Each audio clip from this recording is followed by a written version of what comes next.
Hey everyone, I'm Melissa from Knitting the Stash, and this is episode 112 in the series. Welcome back to the yarn room.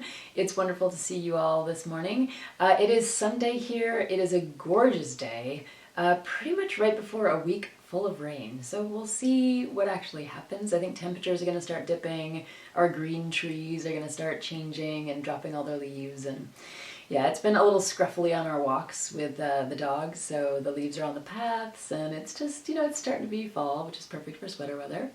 I am wearing my Molinear, which is an Ailbiona McLochlionn sweater, and actually Ailbiona knit this one. This was back before exchanging things via post cost like $1 million.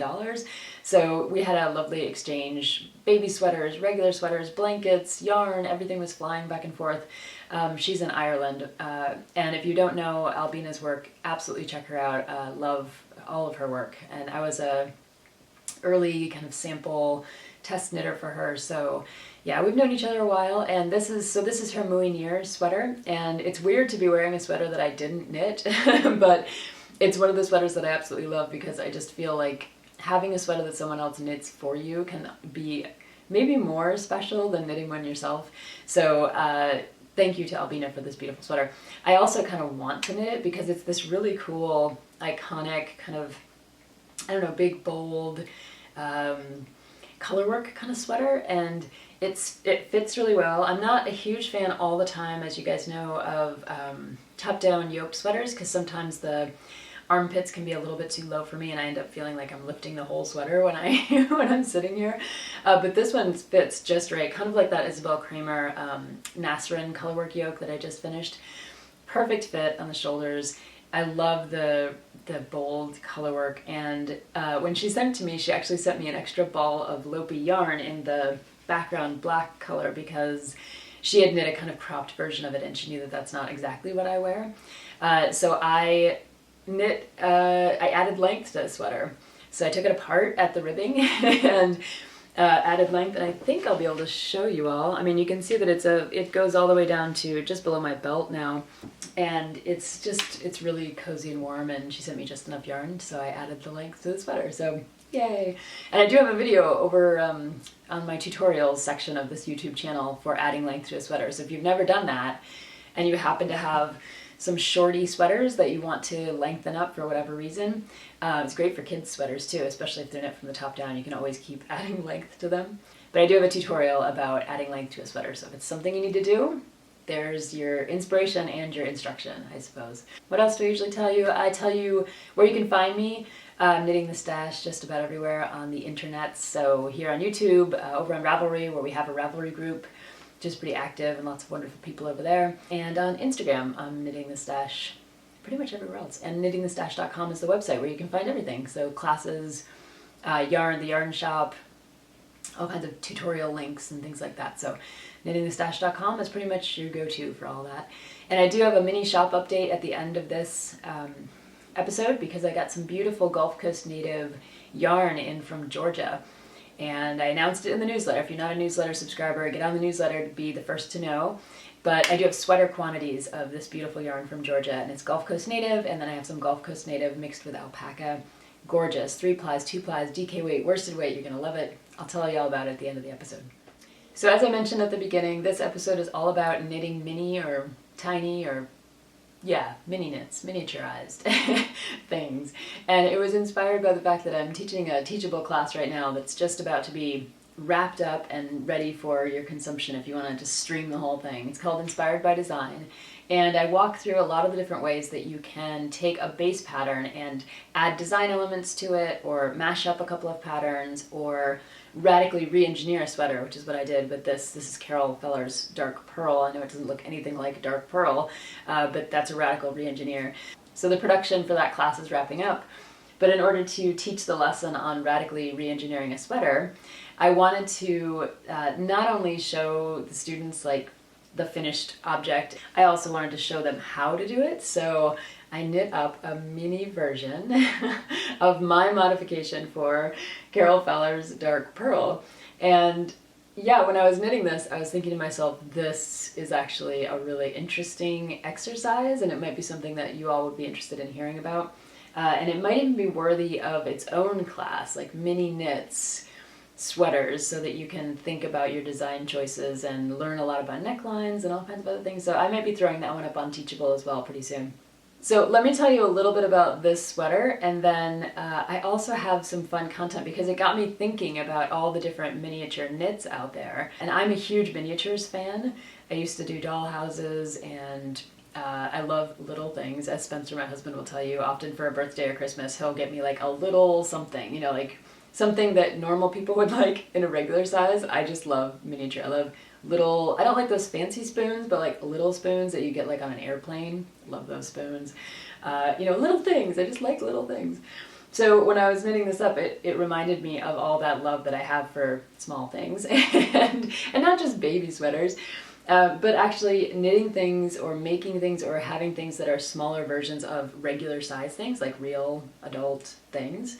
So anyway, we'll get to that in a minute.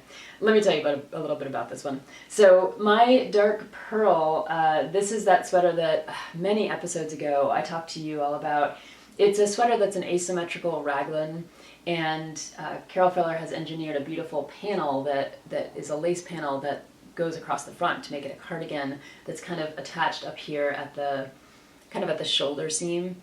But when I got to that portion of the sweater, I decided that I didn't really want that swath of fabric kind of coming across cardigan-like, because it wasn't my style, as it turns out. I bought the pattern when I was in Germany, and I found it at a beautiful yarn shop. I bought the yarn there as well, and you know, fell in love with it. And then I got home and started working on the pattern, and I was like, that panel just doesn't look right. I looked at some Ravelry project pages, and it just wasn't quite right for me. So that's why I radically re-engineered it and knit this asymmetrical front panel to make up for the asymmetrical background of the cardigan. Anyway, long story. So for the class, I needed to knit a small version that would fit on camera. And this is one of those things where when you lay out a sweater on a table, for anyone who's ever tried to photograph a sweater, it's easier, of course, to photograph a sweater when it's on a person who's moving around in a background, and you can get far enough away to capture the full sweater, but close enough that you can get the details. But when you're trying to zoom in on a sweater that's laid out on a table, say, and you're trying to use it for a demonstration, it's a little bit harder to make all of those moves to get the exact kind of shots that you need. So I thought to myself, I'll make a small version of it that I will be able to just lay out on the table, and you can see the whole thing as I'm working on it, and that'll be really neat.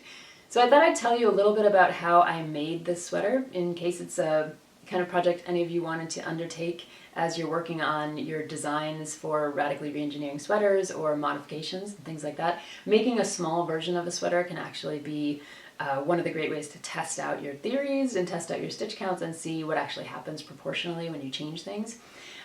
In this case, what I did, I messed with a few different proportions. I thought, well, maybe a third, go down by a third, take a third of all the stitch counts, take a quarter of all the stitch counts. I ended up going with a half, actually just halving the entire sweater. So taking the stitch counts for the cast on that would set up the raglan sleeves and things like that, and actually just cutting them in half. And then I did go and check some baby and toddler patterns just to see proportionally, what a kind of neck size might be, what a kind of body length might be. And with my gauge and by taking half the stitches, I was getting proportionally around those same kinds of measurements that you would get for a small child size or baby size sweater. So I knew that proportionally it was going to work out. It wouldn't be a Franken sweater, which is something else I talk about in a Teachable class. And you can see that proportionally it really does, it works out really well. And I just knit little short sleeves on here just to give it some finishing work. So there are some designers out there who are working in some really interesting ways on a kind of broader spectrum of design, and I'll just mention that here. So someone like Tin Can Knits is working on a huge range. They're not just size inclusive for adults, but they're working on this range or this spectrum of sweater pattern sizing that goes all the way from babies to toddlers to children, all the way up through men and women and unisex designs, through a really broad range of sizing. And on their website they talk specifically about the fact that it's fun to imagine actual adult sweaters for kids and kid sweaters for adults, and that those conventions that we have about baby sweaters or kid sweaters being more simple or less complex or something like that, it's silly.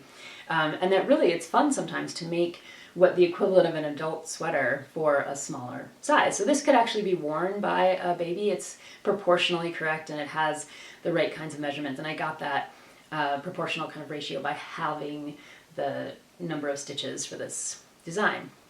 Now, of course, I had to finesse a little bit. You know, there were a few places where I didn't do as many decreases. This sweater has decreases along the back as you go down, it's top down.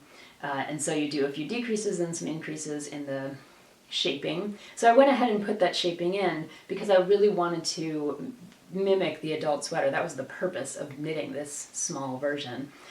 So I didn't want to just make a straight cut baby size sweater or something like that. So it does have the decreases and the increases in the back, in the shaping, and it has all of the raglan shaping that you'd expect. And you can see this, you're probably wondering, this is my lifeline. As I was knitting the front panel for this sweater, which is not in the pattern at all, this is my modification for it. As I was knitting the front panel for the sweater, it's knit from the bottom up, and I wanted to put a lifeline in, especially in my lace portion, at the point where I was going to separate for the, or start decreasing for the raglan for this asymmetrical front. And the lifeline was great because I did end up messing up the decreases. Can't remember exactly why or how, so I had to rip back to my lifeline. But it's also great because when I went to seam the sweater, and the seam is over here and the seam is over here, kind of in unexpected, interesting places, right? I could use my lifeline to help me gauge that I was attaching the front panel in such a way that it was going to be, it was going to sit correctly with the shell that was already in place. So my lifeline is still in there. I thought, why not leave it, because it's kind of interesting to just see where the lifeline kind of sits on the sweater. And lifelines are great. I insert mine as I'm knitting instead of you know, a couple rows after the fact. So when my stitches are on my needle, I will take my tapestry needle and just run my waste yarn. I think this is some cotton or something like that. You don't want any kind of wool that's going to felt or anything like that. I think this is just some plain cotton. And I just run it through the stitches on my needles. And then when I knit, I just avoid it, you know, for the next round. And then it sits there really nicely. And I know that because I've run it through as I have the stitches on my needles, I've put the stitches on the waste yarn as they're presenting themselves on the needles, so they're not getting twisted. And I know that I'm getting all the stitches for the correct row, because sometimes when you add a lifeline later, you know, you can end up getting off by a row, and then when you pull back, you're gonna have some live stitches and some that are caught on the waste yarn for the lifeline, and you don't really want to do that. So that's how I handle my lifelines. I'm sure there's tons of other ways to do it, and I'd love to hear what you guys do with your lifelines. So that's my mini version of this sweater, and I thought it was pretty cool that by having halving, it's hard to say halving on this, but by cutting my stitch numbers in half, I was able to achieve a really proportional, interesting sweater test for the class. And I love the way it came out. I could imagine actually gifting this to someone, but I could also imagine making these and using them for teaching objects in the future. And also, like I said, running a little workshop on this, because knitting a sweater that's this size to test out your ideas is much easier and much faster than knitting the adult size version. So if you're really going for something kind of, if you're new to design, you're interested in radically changing a sweater or something like that, the miniature version of a sweater can be the perfect place to play around with your ideas. So yeah, I think I will put that workshop together. That would be really fun.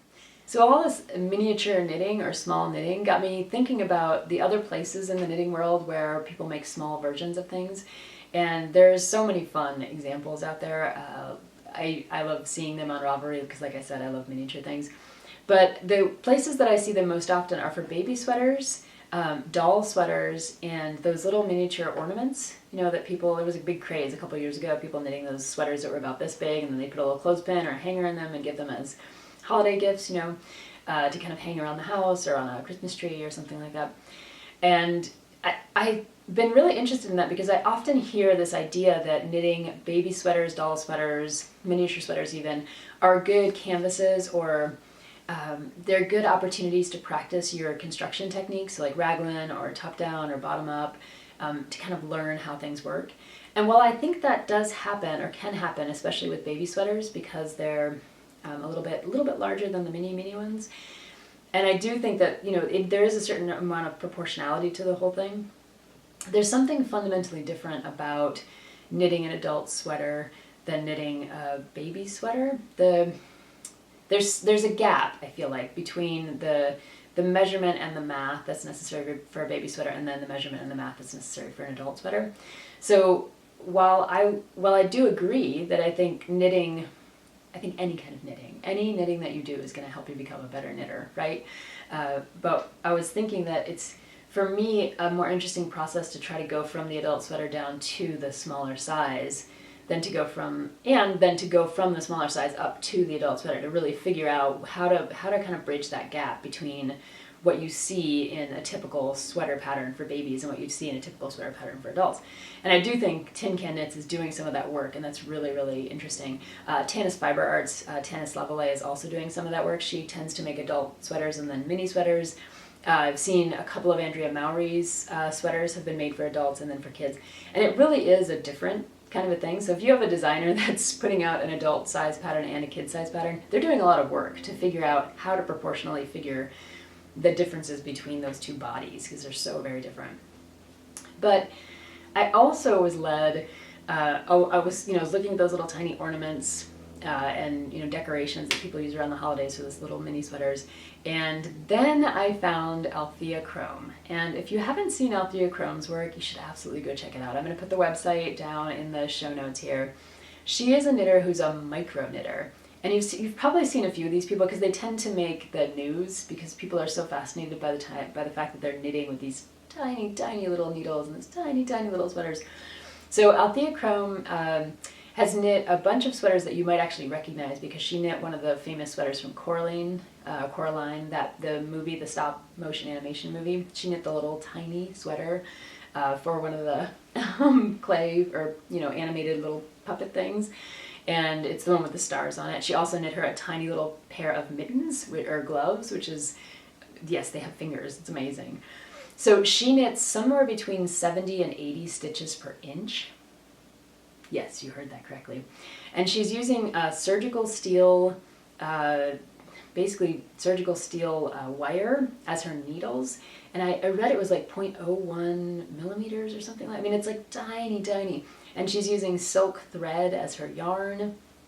And she just, not only is she knitting micro, but she's doing these conceptual pieces. So I'm hoping I'll be able to pop just a couple of photos up in here so that you can get a sense, but I do want you to go over to her website. But she's knit these, I think there was the Earth to Sky cardigan, and there's a Queen Elizabeth series over there. I mean, these sweaters that she's knitting that are like fit in the palm of your hand, like easily fit in the palm of your hand, are color work. They have cables, they have pockets, they have collars. I mean, they're not just, just a little, raglan style sweater in one color.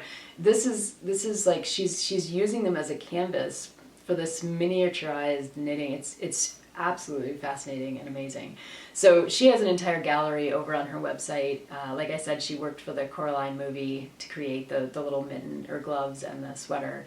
And I just find that kind of work really fascinating. To think about knitting at such a small scale is just another way of, I feel like I focus a lot on sweaters, I focus a lot on thinking about sweater math and proportion and things like that, but I love coming across someone who's just doing something totally different with their knitting.